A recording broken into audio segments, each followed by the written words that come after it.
आप देख रहे हैं इंडिया न्यूज। सबसे पहले देश, आपके साथ मैं रचना बंसल। बांग्लादेश में हालात लगातार बिगड़े हैं। हालात बिगड़ने के पीछे मोहम्मद यूनुस को जिम्मेदार ठहराया जाता रहा है और अब खबर ऐसी कि मोहम्मद यूनुस का जो गेम है वो ओवर करने का काम मोहम्मद यूनुस के प्यादे ही करने वाले हैं। यानी कि जिन लोगों ने सत्ता पर बिठाया, कुर्सी पर बिठाया मोहम्मद यूनुस को, अब वही सत्ता से आउट करने की तैयारी में है। मोहम्मद यूनुस को लेकर जानकारी मिल रही है कि बड़ा झटका लगने वाला है, या फिर ये कहिए कि झटका लगने की शुरुआत हो गई है। बांग्लादेश में क्या कुछ अभी घट रहा है, बड़ा अपडेट, बड़ी खबर के साथ शुरुआत कर रहे हैं। मोहम्मद यूनुस को लगा है बड़ा झटका, क्योंकि छात्र नेता नाहिद इस्लाम ने अपने पद से दे दिया है इस्तीफा। शेख हसीना को हटाने में अहम भूमिका नाहिद की तरफ से निभाई गई थी। बांग्लादेश में यूनुस का मंसूबा अभी फिलहाल फेल होता हुआ नजर आ रहा है। नई पार्टी में शामिल होने की इच्छा भी जताई है। एडीएसएम के साथ मिलकर नई पार्टी नाहिद बना सकते हैं, जो जानकारी मिल रही है। अब जरा सोचिए कि छात्रों के आंदोलन से जो बवाल बांग्लादेश में शुरू हुआ, जिसके चलते शेख हसीना को कुर्सी तक गंवानी पड़ी, देश छोड़ना पड़ा, अब वही छात्र नेता अलग तरीके से अलग तैयारी में नजर आ रहे हैं। और ये बगावत की चिंगारी जब सुलगी है तो माना ये जा रहा है कि मोहम्मद यूनुस के लिए ये बड़ी कयामत लाने वाला है। ये तस्वीरें भी आप देख रहे हैं। नाहिद इस्लाम ने जो मोहम्मद यूनुस को इस्तीफा दिया है अपने पद से, उसकी तस्वीर भी आप देख रहे हैं। नई पार्टी में शामिल होने की इच्छा भी जताई है और नई पार्टी बनाई भी जा सकती है, जो जानकारी मिल रही है। बांग्लादेश में मचे हुए सियासी बवाल ने मोहम्मद यूनुस के लिए सत्ता से विदाई की मुनादी एक तरीके से करवा दी है। चंद महीनों की सत्ता के बाद ही मोहम्मद यूनुस के खिलाफ बगावत के शोले भड़क उठे हैं। कट्टरपंथी पॉलिसी को आगे बढ़ाने वाले मोहम्मद यूनुस के खिलाफ अब उन्हीं के साथियों ने बगावत शुरू कर दी है, जिसमें पहला नाम है नाहिद इस्लाम का। वो नाहिद इस्लाम जिन्होंने अपने छात्र आंदोलन से शेख हसीना की सरकार को उखाड़ फेंका और यूनुस को सत्ता सौंप दी। लेकिन जल्द ही उन्हें समझ में आ गया कि कट्टरपंथी के हाथों की कठपुतली यूनुस को सत्ता सौंपना कितनी बड़ी गलती रहा। अब सेना प्रमुख ने भी यूनुस पर कतरने शुरू कर दिए हैं और अब यूनुस के तड़ीपार होने की तारीख अब नजदीक मानो आ गई है। बांग्लादेश में बगावत और बवाल के बाद बदलाव का सियासी शंखनाद हो गया। शांति के दूत का सिंहासन डोलने लगा है, क्योंकि उन साथियों का यूनुस पर से विश्वास डगमगाने लगा है जिन्होंने बांग्लादेश की सत्ता के सर्वोच्च सिंहासन पर यूनुस का राज तिलक किया था। आज की तारीख में बांग्लादेश में ये चेहरा किसी परिचय का मोहताज नहीं। ये कोई और नहीं बल्कि शेख हसीना के खिलाफ जंग का वो सेनापति है जिसने दशकों से बांग्लादेश की सत्ता पर काबिज शेख हसीना सरकार को उखाड़ फेंका। छात्र नेता नाहिद इस्लाम ने यूनुस सरकार की कैबिनेट से इस्तीफा दे दिया है। साथ ही ऐलान कर दिया है कि वो जल्द ही अपनी पार्टी बनाएंगे। क्या यूनुस के लिए खतरे की घंटी बज चुकी है? एक तरफ नाहिद इस्लाम ने यूनुस के खिलाफ जंग छेड़ दी है, तो वहीं दूसरी तरफ अब बांग्लादेश की सेना भी ये समझ चुकी है कि अगर मोहम्मद यूनुस के हाथों में सत्ता यूं ही रही तो बांग्लादेश का तबाह होना तय है। यही वजह है कि अब सेना प्रमुख वकार उज जमान ने कहा है कि देश की कानून व्यवस्था का ध्यान सेना रखेगी।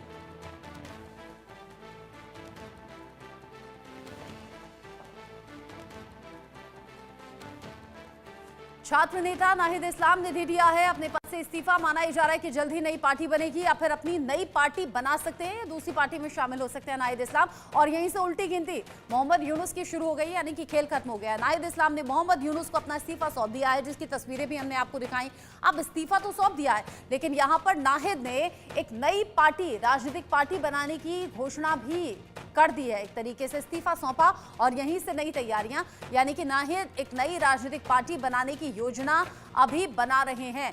इस योजना के तहत जब नई पार्टी बनेगी तो जाहिर सी बात है समीकरण नए होंगे। बांग्लादेश में यूनुस के शासन में हत्या और अपहरण की घटनाएं बढ़ी हैं। ये हम लगातार आपको बता रहे हैं कि बांग्लादेश में हालात लगातार खराब हो रहे हैं और ये एक बड़ी वजह रही नाहिद के इस्तीफा देने की। शेख हसीना की पार्टी की बार एसोसिएशन चुनाव में बम्पर जीत की भी खबर है। अब जिस तरीके से शेख हसीना की पार्टी वहां अगर विरोध में भी सुर उठा रही थी, तो वहां भी नेताओं की हत्याएं हो रही थी, मारा जा रहा था। धीरे धीरे यूनुस की बांग्लादेश में पकड़ अब कमजोर हो रही है। यहाँ कट्टरपंथी मौलानाओं की ताकत बढ़ी है। कट्टरपंथियों के ही इशारे पर मोहम्मद यूनुस यहाँ फैसले लेते हुए भी नजर आए। और यहाँ जो हालात रहे, अब धीरे धीरे बांग्लादेश में पकड़ कमजोर हो रही है मोहम्मद यूनुस की, लेकिन साथ ही साथ वो छात्र नेता और वो छात्र आंदोलन जिन्होंने शेख हसीना को कुर्सी से हटा दिया, देश छोड़ने पर मजबूर कर दिया, अब यहाँ उल्टी गिनती मोहम्मद यूनुस के लिए भी शुरू हो गई है। नाहिद इस्लाम के इस्तीफा देने के बाद ये खबरें बहुत तेजी से बढ़ रही हैं। इसको लेकर बात हम करेंगे। मेरे साथ में अरविंद सिंह तेजावत जुड़ गए हैं, विदेश मामलों के जानकार हैं।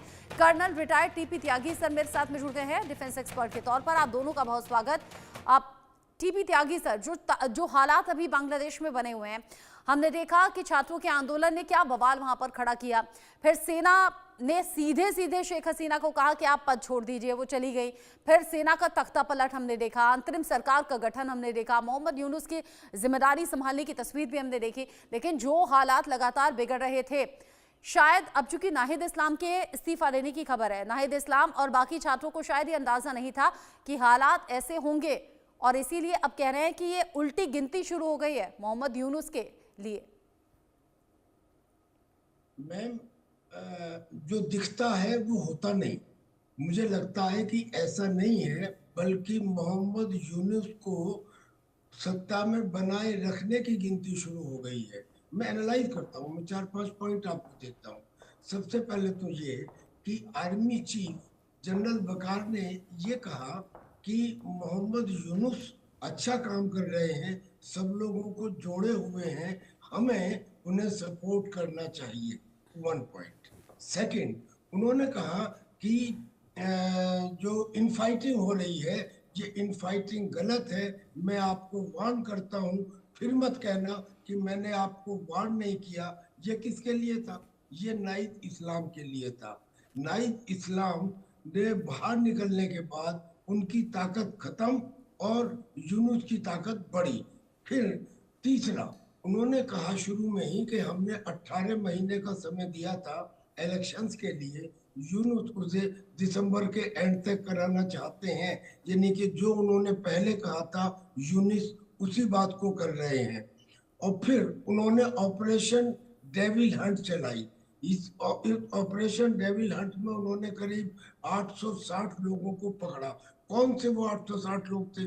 जो अवामी लीग से जुड़े हुए थे, यानी कि फिर इनडायरेक्टली यूनिस के साथ में सपोर्ट। अब एक बात और है इसमें, दरअसल में आर्मी में वह 3 पावर सेंटर्स हैं। एक तो जनरल वकार का है, एक मेजर जनरल हक का है, और एक लेफ्टिनेंट जनरल रहमान का है। लेफ्टिनेंट जनरल रहमान सब पे ज्यादा खतरनाक है। यही वो है जिन्हें यूनुस ने भेजा था पाकिस्तान में, और वो पाकिस्तान के आईएसआई वगैरह को बुला के लाए, और सिलीगुड़ी कॉरिडोर पे क्या हुआ सबने देखा। लेकिन अब आर्मी चीफ का ये कहना कि हमारे पास 30,000 की आर्मी है और हम जो सिचुएशन है उसे कंट्रोल करेंगे, लॉ एंड ऑर्डर को। हालांकि ये कहने के अगले दिन बाद वो बदल गए और उन्होंने ये कहा, बदले नहीं, थोड़ा ऐड कर दिया कि हम नहीं, लॉ एंड ऑर्डर को कंट्रोल करने के लिए और लोगों को भी हेल्प चाहिए। किन लोगों का? यूनुस का, क्योंकि वो अब इन 3 पावर सेंटर में से 2 पावर सेंटर रखना चाहते हैं, यानी कि लेफ्टिनेंट जनरल रहमान को अपनी तरफ लाना चाहते हैं। अब आप इन सब डॉट्स को अगर आप जोड़ें तो ऐसा लगता है कि जैसे या तो आर्मी टेक ओवर होगा, जो ऑलरेडी बांग्लादेश में 28-29 बार हो चुका है, और या फिर वो यूनुस सरकार को ही आगे कायम रखने में काम करेंगे। अब जिस तरह के हालात वहां पर बने हुए हैं, अरविंद सिंह तेजावत जी, चूंकि आप विदेश मामलों के जानकार भी हैं, बांग्लादेश में ये अनिश्चितताएं बांग्लादेश को किस दिशा में ले जा रही हैं? मोहम्मद यूनुस को बहुत सोच समझकर पहले तो ये पद दिया गया बहुत उम्मीदों के साथ में, लेकिन उम्मीदें कैसे सभी बेकार साबित हुई। जो वहां हत्या, अपहरण और बाकी हिंसा की घटनाएं सामने आई, वो हम सभी ने देखी। नाहिद इस्लाम ने ऐसा लग रहा है कि शुरुआत बस कर दी है बदलाव की, लेकिन नई पार्टी बना सकते हैं या दूसरी किसी पार्टी में जा सकते हैं। यानी कि न तो शेख हसीना यहाँ पर नजर आ सकती हैं, ना खालिदा जिया। क्या ये तीसरा कोई मोर्चा उठेगा? रचना जी, जहां डेमोक्रेटिक स्पेस होता है तो नाहिद इस्लाम का ये डेमोक्रेटिक राइट है कि वो पार्टी बनाए, तो भारत सरकार उसको इसी तरीके से देखेगी, जहां तक मुझे अंदाज है। और जहां तक मेरा स्टैंड पॉइंट है, मुझे ऐसा लगता है कि अभी बांग्लादेश में जो टॉप लेवल पे प्रशासनिक स्तर पे अराजकता है, एक ये अच्छी बात ये हुई जैसे कि श्रीलंका में भी कंट्रोल कर लिया गया था, और बांग्लादेश में भी अराजकता उस हद तक नहीं मची जैसा कि बहुत सारे देश बर्बाद हो जाते हैं। अगर ऐसा होता तो इसका सीधा नुकसान भारत को भी होता। अब ये देखिए कि पहले शुरुआत में ये अंदाज लग रहा था कि ये स्टूडेंट मूवमेंट के कारण वहां आंतरिक विद्रोह हुआ और सत्ता परिवर्तन हुआ। फिर बाद में ये पता चला कि वहां पे विदेशी पैसा भी लगा हुआ है। ट्रम्प साहब के भी बयान आए और उधर शेख हसीना ने भी बयान दिए, तो उससे ये पता चला कि कोई विदेशी दखल है। विदेशी दखल की स्थिति में भारत के लिए ये काफी असहज करने वाली स्थिति थी और इसमें सेना का काफी बड़ा जो भूमिका है वह है। और अब यह क्योंकि यूनुस साहब का जो जमीनी स्तर पर कभी भी कोई इतना बड़ा सपोर्ट था ही नहीं, और जो नाहिद इस्लाम ने देखा कि जब यूनुस कठपुतली ही है और वो ठीक से चीजें नहीं कर पा रहे हैं, तो क्यों ना अपना एक कोई राजनीतिक दल बना के अपनी किस्मत आजमाई जाए। पर इन सारी चीजों में भारत को ये नजर रखनी है कि जो भी सत्ता प्रतिष्ठान आता है वह भारतीय हितों के खिलाफ न जाए। यूनुस साहब दरअसल ऐसा कर रहे थे और भारतीय हितों के खिलाफ चाह रहे थे, और वहां की सेना और यूनुस साहब ये चाह रहे थे कि भारत को उकसाया जाए ताकि भारत कोई बड़ी कार्रवाई करे, और बड़ी कार्रवाई करने पर यह होगा कि वह आंतरिक आपातकाल का एक तोहमत लगाकर सत्ता पे काफी लंबे समय तक कायम रह सकते हैं। तो इसके पीछे जो पूरी राजनीति है रचना जी, वो यही है। आप बता रहे हैं कि पूरी राजनीति है और ये स्ट्रेटेजी के तहत हो रहा है। अच्छा, मोहम्मद यूनुस तो उम्मीदों पर खरे नहीं उतरे, इसमें तो कोई दो राय नहीं है, लेकिन नाहिद इस्लाम जिनकी चर्चा इस वक्त बांग्लादेश में बहुत हो रही है और बाकी देशों की भी निगाहें हैं जिसमें भारत भी एक है। अब आगे होगा क्या, ये तो सिर्फ अनुमान है, लेकिन कौन है छात्र नेता नाहिद इस्लाम, वो अपने दर्शकों को हम बता देते हैं, फिर उसके बाद मेहमानों का रुख करेंगे। आखिर कौन है ये छात्र नेता नाहिद इस्लाम जिसने शेख हसीना को कुर्सी छोड़ने पर मजबूर कर दिया। अंतरिम सरकार की सूचना सलाहकार के तौर पर इन्होंने अपनी जिम्मेदारी निभाई। सोशियोलॉजी के छात्र हैं नाहिद इस्लाम, क्योंकि अभी मोहम्मद यूनुस सरकार से इस्तीफा दे दिया है। बांग्लादेश में विरोध प्रदर्शन का काफी ज्यादा नेतृत्व किया, लीड किया उस आंदोलन को। शेख हसीना के तख्ता पलट में भी नाहिद इस्लाम का नाम शामिल रहा। शेख हसीना के समय में छात्र आंदोलन का अगवा किया गया और यहाँ रिजर्वेशन के खिलाफ विरोध प्रदर्शन से सुर्खियों में नाहिद इस्लाम का नाम सामने आया था। प्रोटेस्ट में अक्सर माथे पर बांग्लादेशी झंडा बांधे हुए नाहिद इस्लाम की तस्वीरें सामने आती रहीं। अंतरिम सरकार में सूचना सलाहकार के तौर पर जिम्मेदारी संभाली है। अब जिस तरीके से नाहिद इस्लाम को लेकर अभी तक की जानकारी, छात्र नेता, छात्र आंदोलन से उभरता हुआ चेहरा, मौजूदा सरकार जो रही यानी कि उस वक्त की सरकार, शेख हसीना की सरकार, तत्कालीन सरकार को लेकर न सिर्फ नाराजगी दिखाई बल्कि सड़कों पर भी आए, और अब नाहिद इस्लाम के इस्तीफा देने की खबर है। टीपी त्यागी सर, छात्र नेता कई बार तस्वीरें बदल देते हैं, ये बांग्लादेश में नाहिद इस्लाम ने करके दिखा दिया, लेकिन छात्र नेता उभरकर भविष्य में बड़े पॉलिटिशियंस भी बनते हैं। ये तो हम अपने देश में भी देखते हैं। कुछ जानकार ऐसे हैं जो कह रहे हैं कि आने वाले वक्त में पीएम की कुर्सी पर भी नाहिद इस्लाम हो सकते हैं। ये कोई हाइपोथेटिकल सोच तो नहीं है, या फिर ये पॉसिबल लगता है, और अगर ऐसा है तो भारत के लिहाज से कैसा है? देखिए, भारत के लिहाज से पहले तो मैं ये बताऊं कि ये पॉलिटिकल पार्टी बनाएंगे, कब वो पॉलिटिकल पार्टी बनेगी, जीतेगी या नहीं जीतेगी, और उसके बाद में सिचुएशन क्या होगी, इनकी पॉलिटिकल पार्टी को कम से कम वहाँ की आर्मी की सपोर्ट नहीं रहेगी। वो मैंने आपको 5-7 पॉइंट बता दिए, क्योंकि जनरल वकार ने साफ साफ इनको वार्निंग कर दी है और ये कह दिया है कि फिर मत कहना कि मैंने वार नहीं किया। यानी कि आर्मी कुछ एक्शन भी ले सकती है इनके खिलाफ, अगर इन्होंने जैसे कहा है कि मैं पद को छोड़ के सड़कों पे आऊंगा, सड़कों पे ऊपर काम करूंगा, तो वो भी हो सकता है। एनीवे, वो दूर की कौड़ी है, क्या होगा ये तो भविष्य के गर्त में छुपा है। पर मान लीजिए सब चीजें ठीक रही और अगर ये बन भी जाते हैं, तो प्रॉब्लम ये है कि बांग्लादेश के बारे में हमें केवल एक नॉर्मल नेबर के हिसाब से नहीं सोचना, एक बढ़ते हुए खतरे के हिसाब से देखना है, क्योंकि वो खतरा केवल बांग्लादेश से नहीं है बल्कि कंपाउंड हो रहा है। कंपाउंड कहाँ से हो रहा है? कंपाउंड हो रहा है पाकिस्तान से, कंपाउंड हो रहा है चाइना से।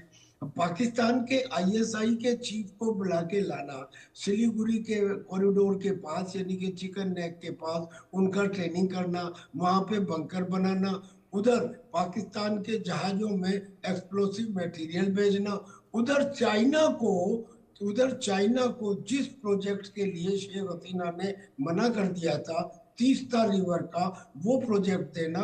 और ये जो तीस्ता रिवर है ये उसी जगह तक जाती है जहाँ पे सिलीगुड़ी कॉरिडोर है, उसके करीब 50-60 किलोमीटर में। और फिर ऊपर से चाइना का डोकलाम और चुम्बी वैली, यानी कि 3 तरफ से हमारा जो वो सिलीगुड़ी कॉरिडोर है उसके ऊपर चाइना की तरफ से खतरा, इधर पाकिस्तान का जॉइंट। तो हमारे लिए प्रॉब्लम इनमें से ये नाहिद इस्लाम बने या ये रहे, ये मैटर नहीं करता जी। हाँ। हमारे लिए मैटर ये करता है कि ये सुरक्षा की प्रॉब्लम हमारे सामने खड़ी ना हो। बिल्कुल। थोड़ा सा बॉर्डर के ऊपर तो ठीक हुआ है, क्योंकि वहां पे बॉर्डर गार्ड्स बांग्लादेश और बीएसएफ के डीजी की बातचीत हुई है। उन्होंने कहा है यानी कि आपका हम इशारा आपस ये में- है त्यागी सर, आपका इशारा ये है कि बांग्लादेश ये पुराने वाला बांग्लादेश है नहीं, अब मौजूदा वक्त में समीकरण बदले हैं, पाकिस्तान से बिल्कुल। नजदीकी बढ़ी है, चाइना से नजदीकी बढ़ी है, और ऐसे में भारत को बहुत सोच समझकर कदम उठाने चाहिए। आप दोनों मेरे साथ में रहिए। इस बीच एक बड़ा अपडेट मिल रहा है, बड़ा अपडेट पीएम मोदी से जुड़ा हुआ है। पीएम मोदी से जल्द ही मुलाकात की जानकारी मिल रही है, और जानकारी ऐसी कि